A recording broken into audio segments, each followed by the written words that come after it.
तुम्हाला माझ्या थंबनेलवरनं कळालंच असेल, आज आपण इथे साबुदाण्याची खिचडी बनवत आहोत। त्यासाठी मी कढई गरम करायला ठेवली आहे। कढई गरम झाली की मी ह्याच्यात साधारण छोटा चम्मच घेऊन 7 ते 8 चमचे मी तेल टाकेल। तुम्ही बघू शकता माझा चमचा छोटा आहे, त्याच्यामुळे मी 7 ते 8 चमचे तेल टाकणार आहे।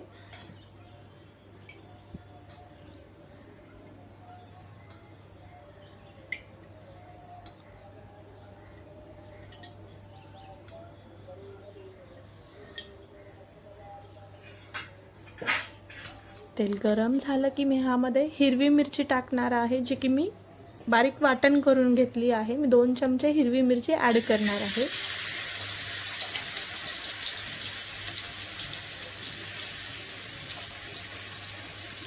आपण हिरवी मिरची छान अशी परतून घेऊयात।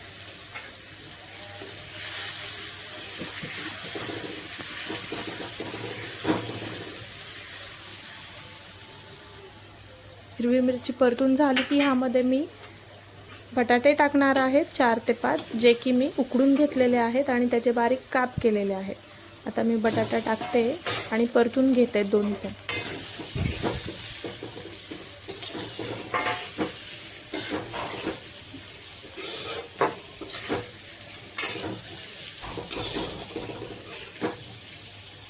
आपण आता बटाट्यामध्ये अगदी थोडासा मीठ घालणार आहोत, जे की बटाट्यालाही मीठ लागावं त्यासाठी। तुम्ही बघू शकता मी एकदम थोडं मीठ घेतलंय। ते आपण मिक्स करून घेऊयात आता।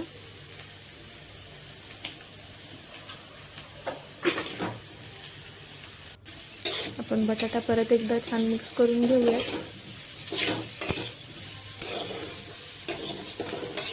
बटाटा परतून झाल्यावर मी त्याच्यामध्ये साबुदाणा ॲड करणार आहे, जो की मी रात्रभर भिजत घातला होता। मी साधारण 4 माणसांच्या अंदाजा इतका साबुदाणा घेतला आहे, तो मी ॲड करते।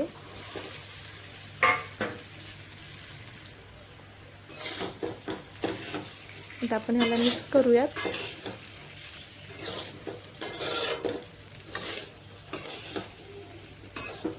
साबुदाणा बटाटा मिक्स झाल्यावर ह्यामध्ये मी शेंगदाण्याचं कूट घालणार आहे।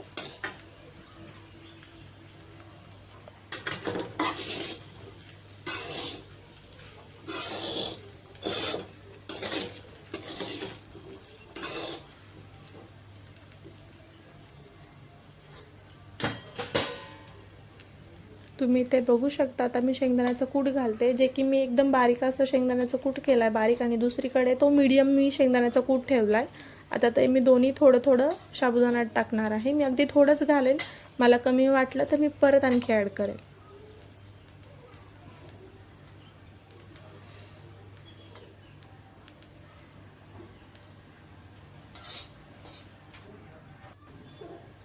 आपण आता ह्याला मिक्स करून घेऊयात।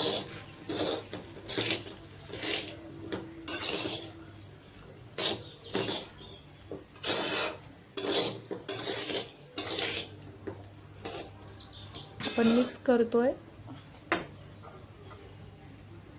मला शेंगदाण्याचा कूट थोडा कमी वाटतो, त्यामुळे मी आणखी ॲड करते।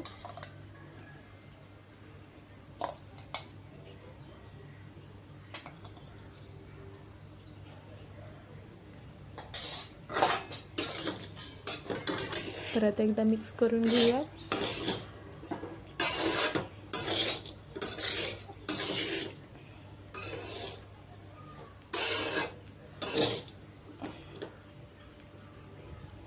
आता मी या साबुदाणा खिचडीमध्ये मीठ घालणार आहे चवीनुसार।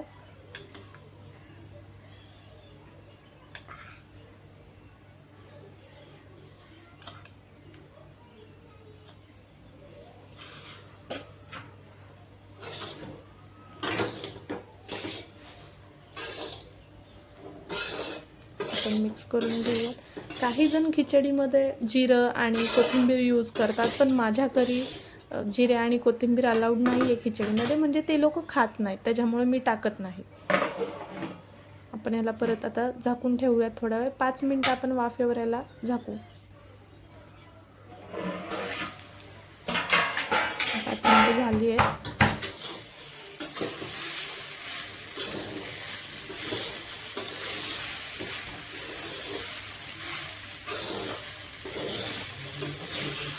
आपण खिचडी छान परतून घेऊयात आणि परत एकदा 2 ते 3 मिनटासाठी आपण खिचडी झाकून ठेवूयात, वाफेवर शिजूया.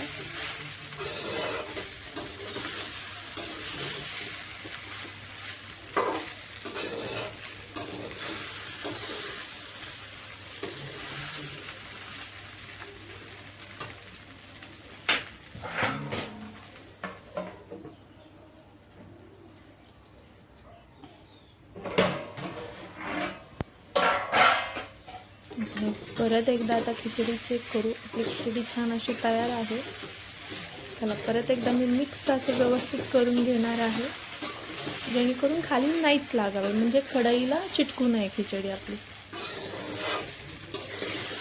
आपली खिचडी छान अशी रेडी आहे. आता आपण ही खिचडी दह्याबरोबर छान असं सर्व करूया आणि खाऊयात. तुम्हाला रेसिपी कशी वाटली नक्की सांगा आणि लाईक करा. थँक्यू.